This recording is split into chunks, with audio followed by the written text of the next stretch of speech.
नमस्कार, मी अश्विन वापाड. आपण बघताय 10च्या बातम्या एबीपी माझावर. बुलेटिनच्या सुरुवातीला बातमी राज्यभरातल्या राड्यासंदर्भातली.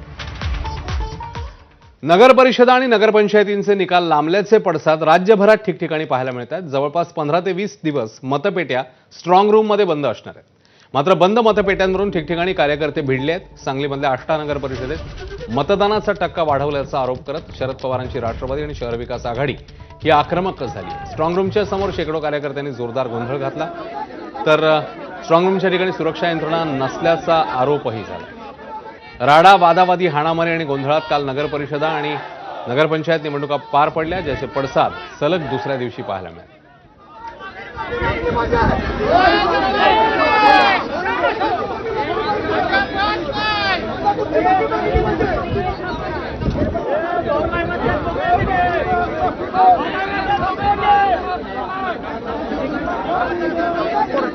सुद्धा आता ही लिस्ट आम्हाला सगळ्यांना मिळाली. हे पूर्णपणानं चुकीचं आहे. एकूण मतदार संख्या यामध्ये दाखवल्या 33,328. एका प्रभागामध्ये तर 1,311 ही मतदार संख्या असताना त्या ठिकाणी 4,077 मतदार संख्या दाखवल्या. 1,311 संख्या आहे. आता 6 नंबर प्रभागामध्ये एकूण मतदार संख्या 3,056 आहे. ह्यात मतदान झाले 2,394. यांनी दाखवले 1,795. अशा अनेक त्रुटी आढळल्यामुळं आम्ही अधिकाऱ्यांना या ठिकाणी जाब विचारलाय. राष्ट्रवादी शरद पवार पक्षाचे नेते जयंत पाटील आणि जितेंद्र आव्हाड यांनी तीव्र संताप व्यक्त केलाय. ताबडतोब सर्व मतदान केंद्र महाराष्ट्रातली आहेत.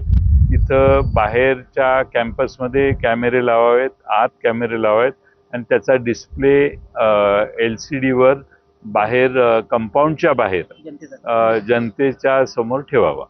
ते बरोबर आहे, कारण का तिथे मतदानच्या टक्केवारीमध्येच घोटाळा आढळला आहे आणि त्याच्यामुळे तिथे सुरक्षा व्यवस्था नव्हती. स्ट्रॉंग रूमच्या बाहेर काहीच नव्हतं.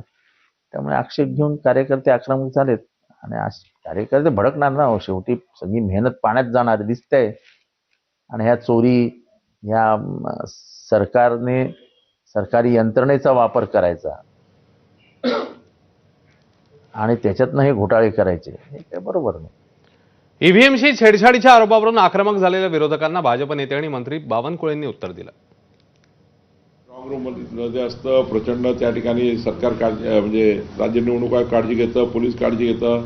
काहीतरी लोकांना, काही लोक पराभूत मानसिकतेमध्ये असतात, त्यांना धाकधूक असतं, निवडणूक जिंकू का नाही जिंकू. धाकधुकीच्या अवस्थेपोटी निराशा झाली असल्यास किंवा त्यांचं मानसिक असं प्रेशर असल्यास की बाबा आमची निवडणूक गौर होईल का, आमची निवडणूक गेली आहे. काही लोकांना मग त्यांचं राजकारण करायचं असतं. निवडणूक हारण्यापूर्वीच पराभव त्या ठिकाणी दिसतो. अशा वेळी अशा भूमिका लोक घेत असतात. तर गोंदियाच्या सालेकसामध्ये